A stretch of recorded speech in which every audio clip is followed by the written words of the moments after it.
Hi, this is Justin Mazza from Mazzastick, and I just wanted to talk today about not letting people drive you crazy. I know a lot of times people have other people that create a lot of conflict for them or bring up emotional reactions, and that just seems to be something that feels like it's out of your control, but it's not. Really, your reactions are completely under your control. I find out myself when I react to someone. There's always someone. It's the car that's tailgating you, or it's the car in front of you that's driving too slow, or it's the person in the checkout line at the grocery store that's going to write a check, and they don't even have it ready yet. They're in line in front of you, and they're writing the checkout when it should have already been ready. And all those little things like that is just something that really teaches you to look at your own issues. Maybe you're just very impatient or intolerant. Um, Now, I'm not one of those people that says we need to walk on eggshells for everyone and always be submissive and do what they want. But sometimes you have to really look at yourself and see what problems you have that you could correct so life isn't so challenging. I still think a great example is just driving. If you've ever been on the road during rush hour traffic, which is usually in the morning between 6 and 10 a.m., and in the evening between 2 and 6 p.m., it's crazy. It's people are so fear based, they're so stressed out, and they're tailgating each other, and they're honking the horn, and they're just putting their arms up in the air like, oh, what are you doing? We've all been there. I mean, I've done that before. But I've learned over the years, just driving as an example, just relax. You really can't control the flow of traffic during those times. It's just a lot of people on the road. So what I did for driving, as an example, is one of those squeeze balls. I don't have one with me, but I used to bring that with me just to distract myself. I used to listen to audio programs like Tony Robbins or Wayne Dyer and just distract my mind so I'm not focused on the fact that I'm stuck in traffic. Because really, the problem people have is it's mental.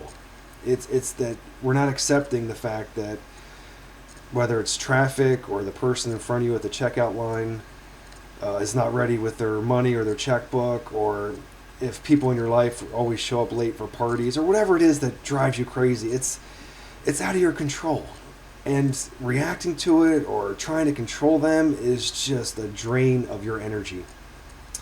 So when you look at challenges in life, things that drive you crazy, things that make you react, always use it as an opportunity to discover and grow what you can learn from that. I mean, I've been doing personal growth consciously since 1997. I mean, I've read over 700 books, probably 1,000 by now. Not that that matters, but I really, really went into it full force. And even to this day, I still find things that I haven't resolved yet. And I'm committed to growing and learning and improving myself. My belief is if I can improve myself, if I can make myself better, if I can be calm, cool, confident, collected, in control of myself, I can only make the world a better place. Granted, I still make mistakes. I still have areas I need to work on, and that's fine. I don't, even if I live to be 100, I probably won't be perfect. Even 1,000 years old, I wouldn't be perfect, but I'm always improving. And that's why I started my blog, to keep me on track with my improvement, to help others. It's really cool when people email me through the contact form or get a hold of me through Facebook or Twitter and just tell me how a blog post helped them, or anything that's just positive feedback, because I believe as we consciously grow, as humanity, as a group, as a collective, grow for the better in a positive direction of being more inclusive, being more holistic, being helpful towards each other. At the same time, having boundaries.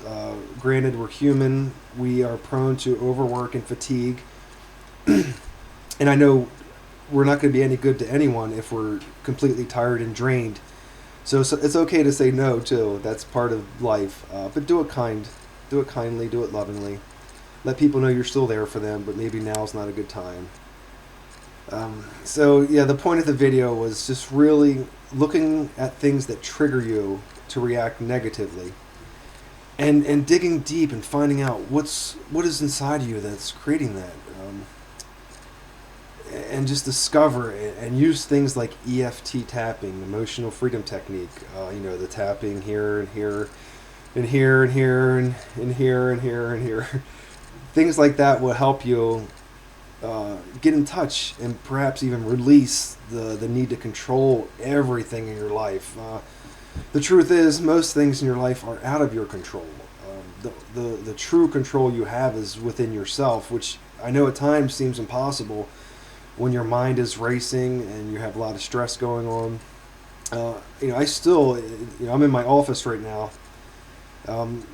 Before I work, I light a candle, I burn incense, I might smudge my room with sage, just to clear everything and start each day fresh. I even go on the floor and do push-ups and sit-ups just to get my energy flowing a little bit, just so I can stay positive. And I have my days where I'm just completely drained, where I just feel like I don't have anything to give.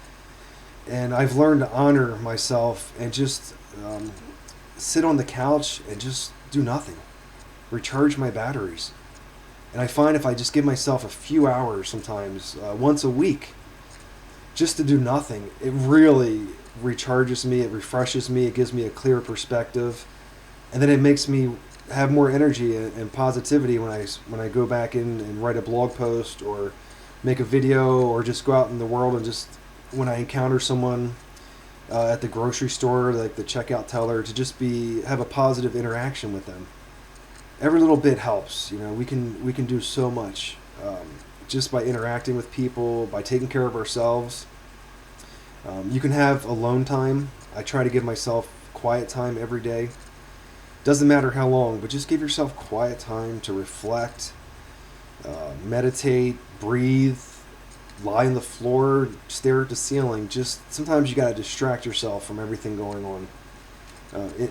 Where we are in this day and age of our society, there's so many things vying for our attention. It's social media, people calling you at home, people calling your cell phone, this, that, and the other thing. I know it's overwhelming.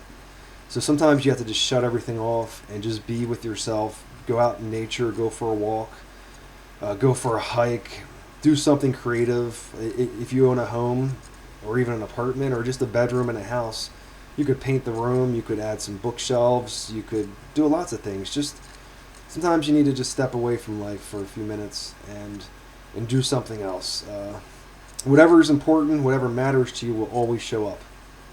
So just don't worry about you'll forget responsibilities or anything like that. And if you're worried about forgetting responsibilities, just get a calendar. I write everything down. I have a calendar on my desk. I have a dry erase board in my office. I have a dry erase board in the kitchen. Anything that's really important, I write it down. And that way you don't have anxiety about forgetting something as you clear your mind daily. So I just wanted to talk, like I said, with this video about looking at yourself, looking at things that you react to, and just at the end of each day, just sit back in your chair, any comfortable chair that's quiet, turn off the TV, turn off your cell phone, reflect on your day, the good and the bad, things you did well, things that you like to improve upon, and just really dig deep and see what the core belief is that makes you act that way. Are you being positive? Are you helping this world? Or are you being negative? Are you diminishing people? Are you criticizing? Are you putting people down? It's okay. We all do it. I find myself sometimes doing that, and I know that's not who I choose to be. Maybe it's an old pattern in myself, but we never stop ending our improvement of ourselves. So don't give up. We all have bad moments. We have bad weeks or bad months. It will change if you dedicate yourself to staying focused, staying positive, and improving yourself in any way you can, whether it's through diet, exercise, meditation, transforming limiting beliefs. Don't give up, okay? Stay positive, and most of all, take care of yourself, okay? That's it. Take care.